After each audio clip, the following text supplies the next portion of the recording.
As winter arrives, Bamir's death has left the valley without a king. The mob is unanchored.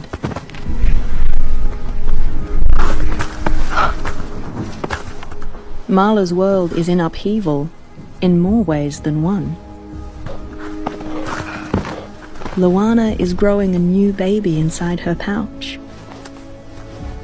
Marla is a big sister. But Luana no longer has enough milk to share.